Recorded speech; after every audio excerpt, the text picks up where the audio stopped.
Gene Hackman did not die the way the world was told. The body found seated upright in a Santa Fe home, one hand resting near a wooden cane, belonged to a man whose final days unraveled in ways that trained investigators still cannot fully explain. On the morning of February 26th, a neighbor's phone call pulled Santa Fe police toward what looked like a routine welfare check. The lights had been on all night. Nobody had seen Hackman outside in days. When officers stepped through the front door, they found him in a damp room, fully dressed, seated as though he had simply stopped mid-thought. His wife, Betsy Arakawa, was discovered just steps away in the bathroom near an electric heater. A German Shepherd had been locked inside a closet. Two other dogs were nowhere on the property. The New Mexico office of the medical investigator released preliminary findings within days. Betsy Arakawa was believed to have died from hantavirus, a rare illness carried by rodents. Hackman, showing no signs of the virus, was reported to have died approximately a week later from heart disease combined with prolonged weakness and starvation. That explanation collapsed under the weight of its own contradictions almost immediately. Betsy had spoken with her medical clinic on February 12th and had been seen shopping for medication, pet supplies, and groceries on February 11th, moving through those errands in what witnesses described as a completely normal state. Hantavirus-related respiratory failure typically develops across several days, and the examining physician stated it would be highly unusual for a healthy 65-year-old woman to deteriorate that rapidly without any warning symptoms. Nothing about the timeline held together.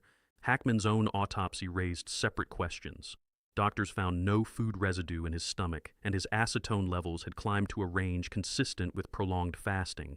An investigative source later described the interior of the house as unnaturally clean, with no dishes, no food, and no signs of recent daily activity, as though someone had deliberately cleared the space before walking away. That detail pulled the investigation toward a possibility nobody had initially considered. Security camera footage from the property showed all cameras had been manually switched off since February 11th, the same day Betsy was last seen in public. A food delivery driver who visited the property on the morning of February 14th recalled a brown-haired woman approximately 50 years old opening the gate. He initially assumed she was Betsy. After seeing photographs of Betsy Arakawa later, he was certain she was not. The woman carried a trash bag out to the truck, and when the driver asked whether she was Mrs. Hackman, she nodded without speaking. No security footage captured her arrival or departure. Medical records obtained during the investigation confirmed that Hackman had been living with advanced Alzheimer's disease, with severe deterioration of short-term memory. He regularly forgot to eat, became disoriented in familiar spaces, and at times failed to recognize people he had known for years. Investigators concluded it was entirely possible he had mistaken this woman for his wife during those final days, never registering that anything was wrong. And that's when the toxicology results changed the picture entirely. Specialized testing detected traces of an unfamiliar active ingredient in Hackman's body, a substance known to suppress appetite and produce extreme fatigue during continuous exposure. A geriatric specialist explained that with prolonged use of that compound, a person stops feeling hunger without understanding why, growing weaker at a rate the body cannot register until the damage is already done. Whether this substance reached Hackman intentionally or by mistake, investigators could not determine. 2 empty prescription bottles turned up in the trash bin behind the house. Neither bottle cap carried a single fingerprint. Santa Fe police identified a potential lead in a woman named Gloria M., a housekeeper previously hired by Betsy Arakawa. By the time officers reached her listed address, the residence was empty. Neighbors confirmed she had left in early March, shortly after the case went public, departing with luggage and a gray SUV. No airline records, no bank transactions, no digital location data surfaced.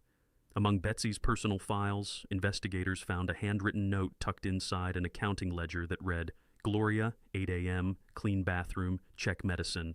That note was the last documented mention of her name. An anonymous neighbor had told the Santa Fe New Mexican something that stuck with everyone who read it. Hackman had been spotted sitting on the porch in the weeks before his death, staring into the tree line. When the neighbor asked if everything was all right, Hackman whispered that something was not right in the house. Asked a second time, he said something was following them. When the neighbor suggested calling the police, Hackman's answer was that he didn't know what it was.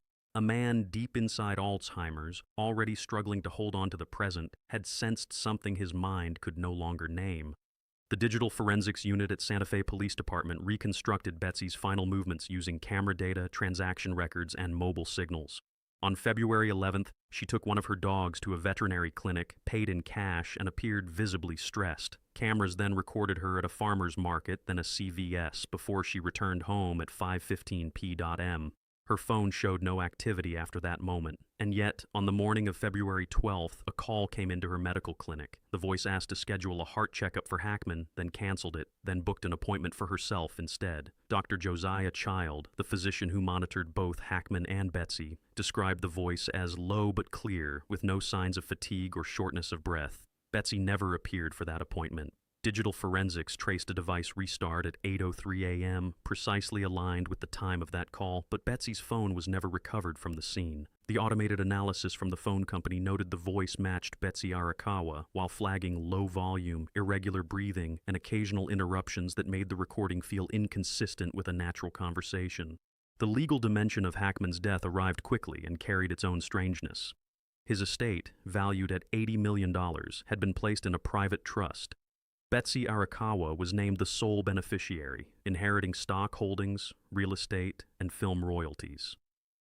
Hackman's 3 children from his first marriage, Christopher, Elizabeth, and Leslie, received no mention in the will. But Betsy's death created a legal problem that nobody could ignore. Inheritance law in New Mexico requires a beneficiary to survive the testator by at least 90 days for the transfer to stand.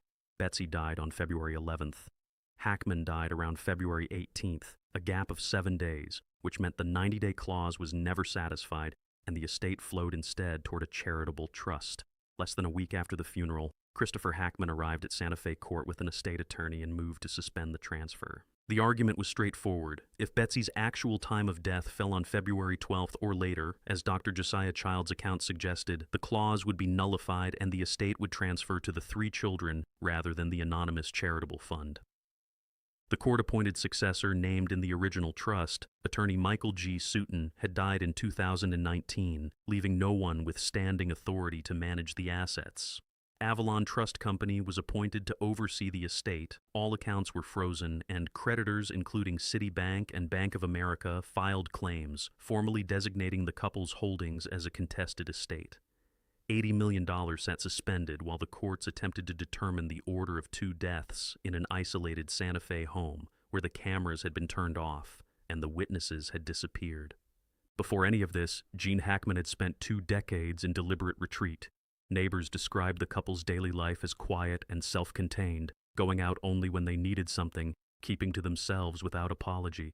Hackman had stopped giving interviews after 2004, the year he finished Welcome to Mooseport, and quietly stepped away from acting without any announcement or ceremony. No farewell speech, no memoir, no tribute event. He moved to Santa Fe, wrote 4 crime novels, tended his garden, and refused to participate in the machinery that had made him famous. His quote from 1983 still circulates in film schools. "I act because I need to understand people, not for others to understand me." When Larry King asked him in 2004 whether he feared death, Hackman smiled and said he had the usual fears, adding that what he really wanted was for his wife and family to be safe and taken care of. Those words, replayed after his death, landed differently than they had 2 decades earlier.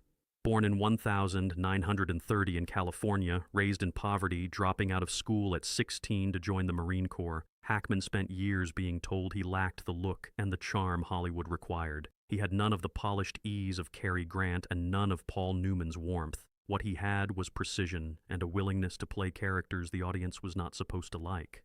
His role as Popeye Doyle in The French Connection, which earned him his first Academy Award in 1971, presented an American police officer as obsessive and brutal rather than heroic, and it changed the way studios thought about what a lead performance could be. 2 Oscars and 4 Golden Globes followed across a career that stretched 4 decades, and directors including Christopher Nolan, Paul Thomas Anderson, and David Fincher have each named him as a reference point for acting without compromise. None of that legacy was what Santa Fe was focused on in the weeks following February 26th. The forensic file remained sealed after investigators left the scene. The house was listed for sale and then pulled from the market without explanation. The $80 million estate sat frozen while a court worked through questions that depended entirely on the sequence of two deaths in a home where the cameras had been off for 2 weeks. The housekeeper had vanished, and the only witness with Alzheimer's had already stopped being able to tell the people around him apart.